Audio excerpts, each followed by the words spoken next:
High court ने आज सिसोदिया जी की जो जमानत है वो रिजेक्ट की गई है और इससे पहले जो है वो ट्रायल कोर्ट ने भी रिजेक्ट की थी। और मुझे बार बार एक कहावत याद आ रही है वह कि अगर बाढ़ ही खेत को खाने लगे तो खेत क्या करेगा। यानी जिन लोगों का कर्तव्य है इन संस्थाओं को बचाए रखना, जिनका कर्तव्य है भ्रष्टाचार के खिलाफ काम करना, अगर वही भ्रष्ट हो जाए और अपनी जिम्मेवारी से हटकर प्रदेश को नियम कानून का उल्लंघन करते हुए इस तरीके का काम करने लगे तो कौन उस जगह को, उस क्षेत्र को बचाएगा जो कि दिल्ली के साथ लगातार हुआ। दिल्ली के साथ लगातार हुआ कि दिल्ली में एक स्कैम किया गया, एक घोटाला किया गया जो कि शराब घोटाले के रूप में प्रचलित है और सबको मालूम है, जानकारी है, जहां पर कार्टलाइजेशन की गई और जो होलसेलर्स थे उनका प्रॉफिट मार्जिन बढ़ाया गया और साथ में जो अन्य प्रॉफिट मार्जिन थे दिल्ली को टैक्स की क्षति पहुंचाई गई और भ्रष्टाचार का एक नमूना बन के रह गया और जिसमें सप्लीमेंट्री चार्जशीट भी दाखिल हुई है और कोर्ट के ऑब्जर्वेशन भी है कि जो एलिगेशन है वो जो इनके खिलाफ जो दस्तावेज है, बाकी चीजें वो बहुत सीरियस है और इसमें एक पब्लिक सर्वेंट यानी जो समाज पब्लिक सर्वेंट एक टेक्निकल लीगल डेफिनेशन है और डेप्यूटी चीफ मिनिस्टर का ऑफिस जो है वो इतना महत्वपूर्ण ऑफिस है जो खुद भ्रष्टाचार में लिप्त पाया गया और जो एप्लीकेंट है वो एक पावरफुल व्यक्ति है और जो एक्साइज पॉलिसी का सूत्रधार है वो यही व्यक्ति है और इन्होंने लगातार ये कुछ भी ऐसी हरकत कर सकते हैं जहाँ पे बिजनेसेस को इन्फ्लुएंस करने का काम है और तमाम तरीके की जो गैर नियमित चीजें होती हैं खरीद फरोख्त वो ये कर सकते हैं और इस कारण से एक्साइज पॉलिसी के केस में इनकी जो जमानत है उसको रिजेक्ट किया जाता है। ये आज का ऑर्डर है। साथ ही एक आध दिन पहले, 2 दिन पहले बल्कि मैं कहूंगी 27/5 को एक सप्लीमेंट्री चार्जशीट भी दाखिल की गई है कोर्ट में और उस सप्लीमेंट्री चार्जशीट के अंदर पैरा 16.13 16.13 है। द इन्वेस्टिगेशन इज रिवील्ड कि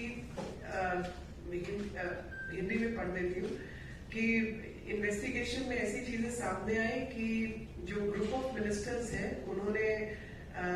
12% होलसेल का प्रॉफिट मार्जिन बढ़ाना है L1 लाइसेंसी के लिए, उसकी कोई डिटेल प्रस्तुत नहीं की गई और ग्रुप ऑफ मिनिस्टर की जो रिपोर्ट है उसको एक्साइज डिपार्टमेंट से मांगना था, वो नहीं लिया गया और यहाँ तक कि अरबा गोपी कृष्णा जो एक्साइज कमिश्नर बने 5 मार्च 2021 को उनको इस ग्रुप ऑफ मिनिस्टर्स की मीटिंग में बुलाया तक नहीं गया। तो ये जो अरविंद जी और जो स्टेनो है उन लोगों के बयानों से ये मैच करता है। सर्च कंडक्ट की गई और उस सर्च के दौरान जो कंप्यूटर सीज किए गए, हार्ड डिस्क लिए गए, उनमें से इमेज को फोरेंसिक जांच के लिए रखा गया और पाया गया कि जो nearly final draft group of ministers की रिपोर्ट थी जिसके पहले पेज पर लिखा हुआ था कि डाटा नीडेड, जिसमें कई सारे पॉइंट्स थे और उनमें रिक्वायर्ड था सिसोदिया जी ये सब जानकारी प्राप्त करें और उनका नाम भी मेंशन था और ग्रुप ऑफ मिनिस्टर की रिपोर्ट में एक प्रोविजन था कि 5% जो है मिनिमम डिस्ट्रीब्यूशन फी जो है होलसेलर L1 लाइसेंस के लिए और जिसके ऊपर कोई कैप नहीं होगी, इंडिविजुअली फिक्स करने की बात हुई और जो डिस्ट्रीब्यूटर्स हैं उन्हीं को चूज किया गया और जो 100 करोड़ का जो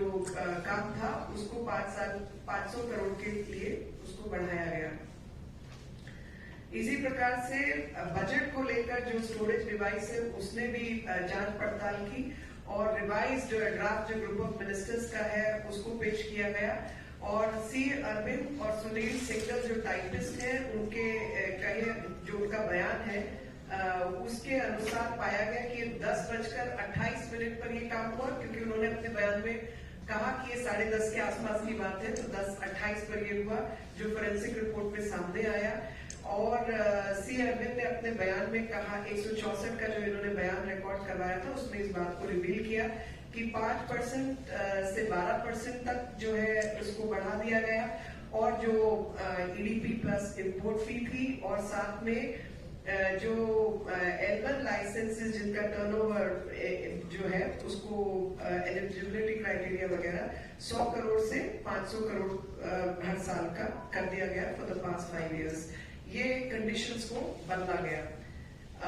इसी तरीके से और नाम आए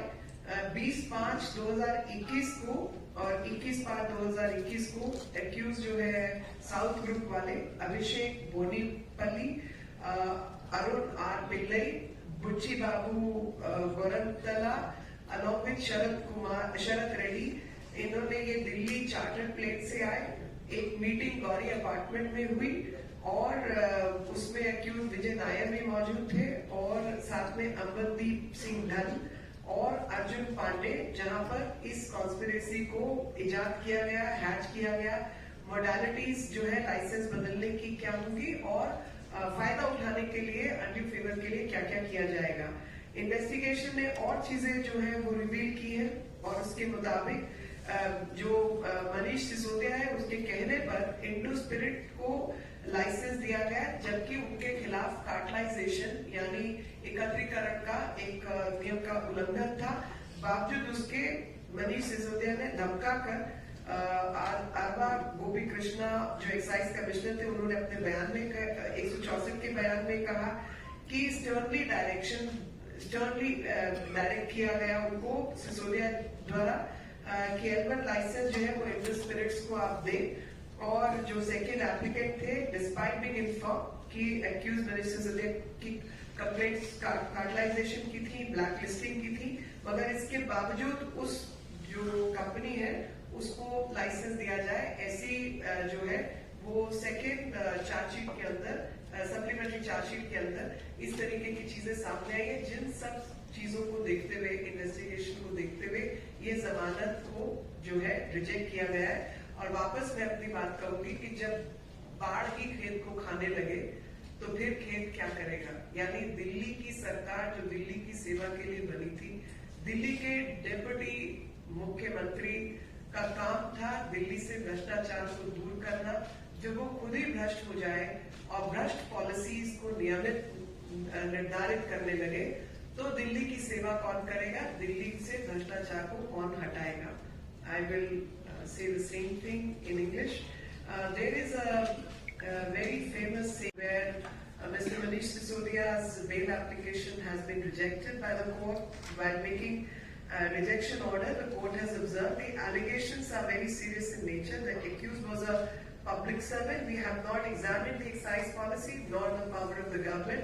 However, the applicant being a powerful person, there is a possibility of him influencing the witnesses. Now, this is the background on which the bail application of Deputy CM Mr. Manish Sisodia has been rejected. There is a very famous proverb which says, "Fence eating the crop." Now, this comes to my mind because there is a skepticism from of those who are supposed to protect the law and uphold the law, become the violators of the law, and they start breaking the laws. Somebody who was supposed to serve the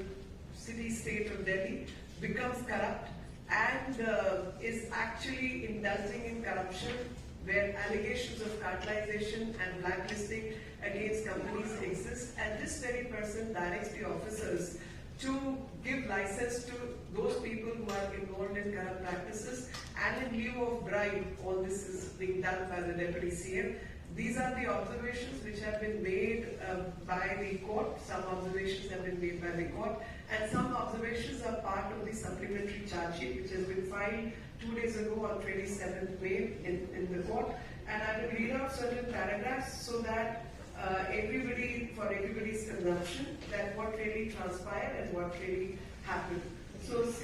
paragraph 16.13, the investigation has revealed that in the month of February 21, 8 to 10 meetings of group of ministers headed by the accused Manish Sisodia took place, in which some data was sought from the excise department, but no proper minutes or record of discussions of the said meetings were prepared. It has also been revealed that no decision regarding the provisions to be incorporated in the group of ministers was taken in the said meetings. Further, no discussion regarding wholesale model was done in the said meeting. Further, no study regarding the 12% profit margin for wholesalers, L1 licenses, definition of the related entities, etc. was made. It was also revealed that no draft of the group of ministers report was either sought from or provided by the excise department. Even Shri Arva Gopi Krishna, who became the excise commissioner on 5th March 21, was never invited to any group of ministers meeting, nor did he attend any such meeting. During the search conducted at the office premises of the accused Manish Sisodia, the then Deputy CM, on 19th August 22, and computer hard disks and computers installed at the office were seized and the forensic imaging was done for the purpose of investigation. From the image copy of the hard disk of the office Apple computer of the accused Manish Sisodia, soft copy of the draft group of minister report in Word file, my note on GOM documents has been retrieved. The said file was last modified at 11:27 hours, 15th March 21. It is revealed that this was merely the final draft of group of minister report, in which on the first page under the head data needed, various points on which data clarifications were required by the accused Manish Sisodia have been mentioned. In the said draft group of ministers report, there was provision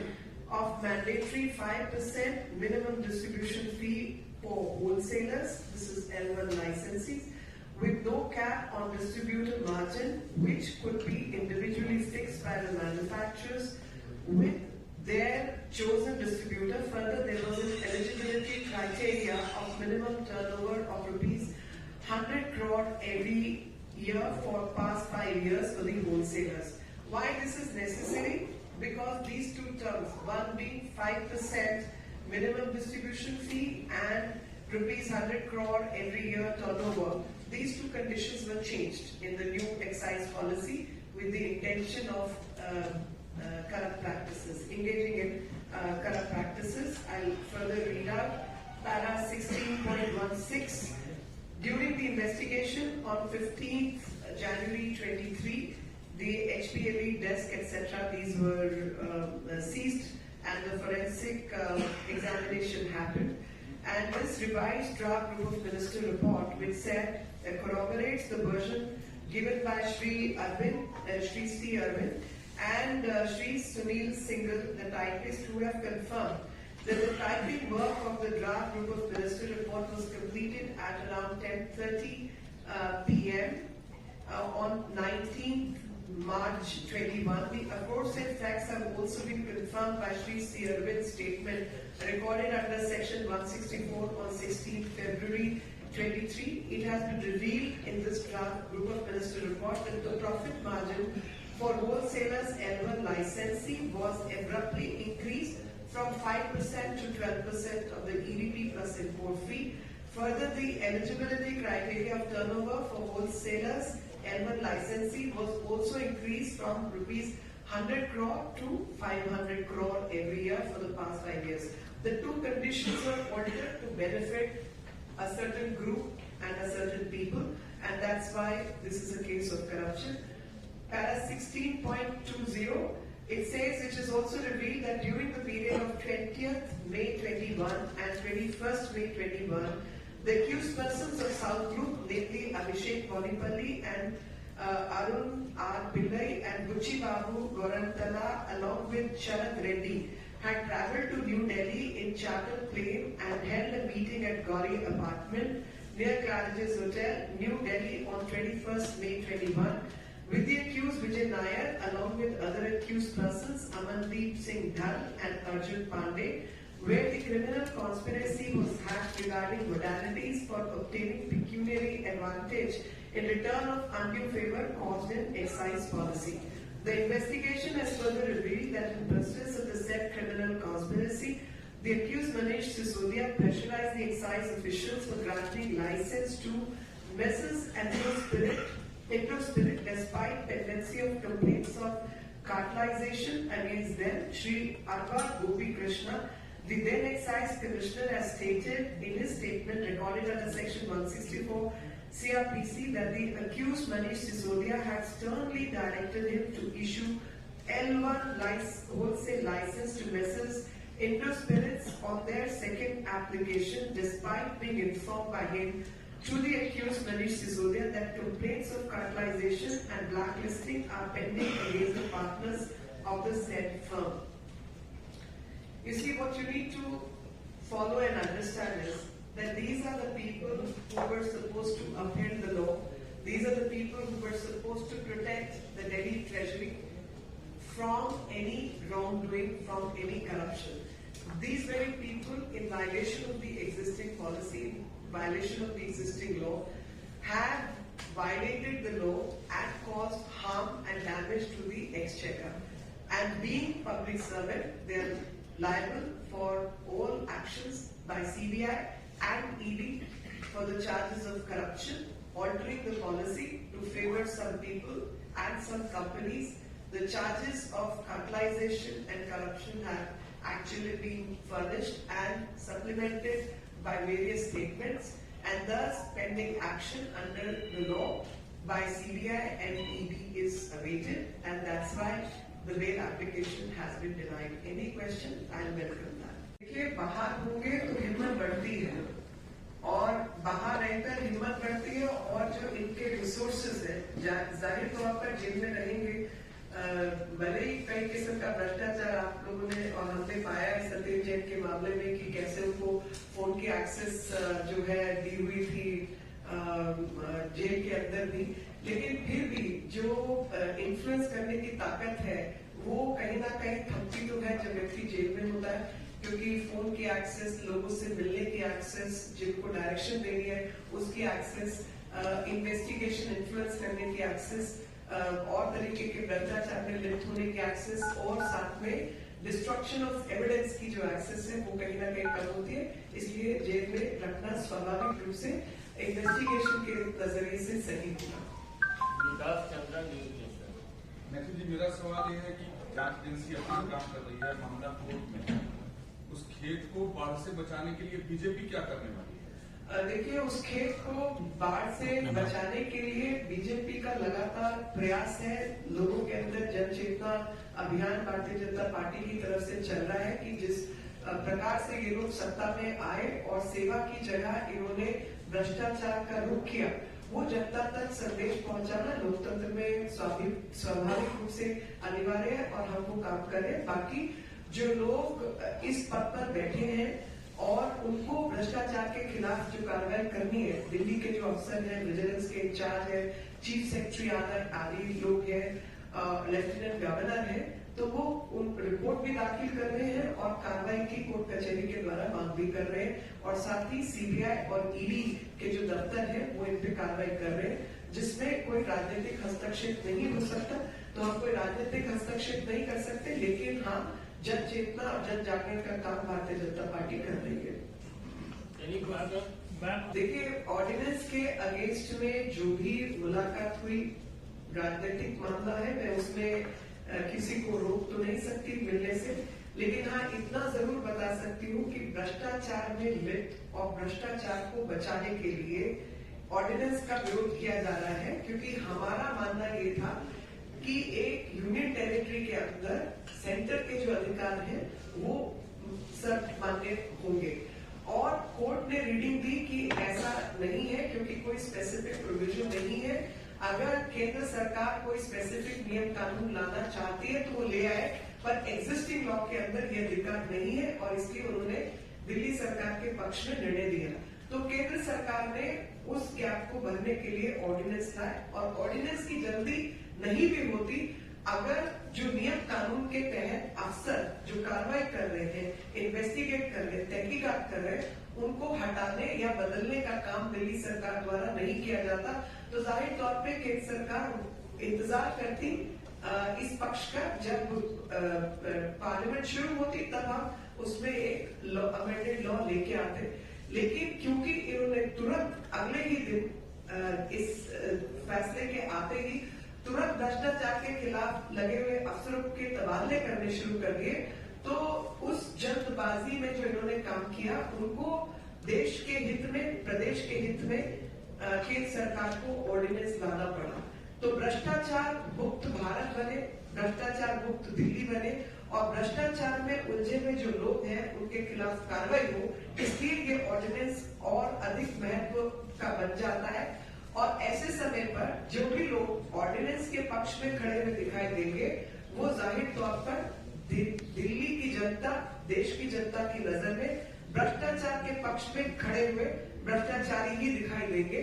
तो मैं जो लोग इसके पक्ष में आएंगे उनको या जिनसे ये मुलाकात की जा रही है उनको यही अपनी तरफ से कहना चाहूंगी कि अगर आप भ्रष्टाचारी हैं तो आप उसके पक्ष में आइए। इतिहास जो है आपकी भी गवाही दर्ज करेगा और आपके विषय में भी लिखेगा। मैम, मिक्स चीज से तौसीफ कश्मीर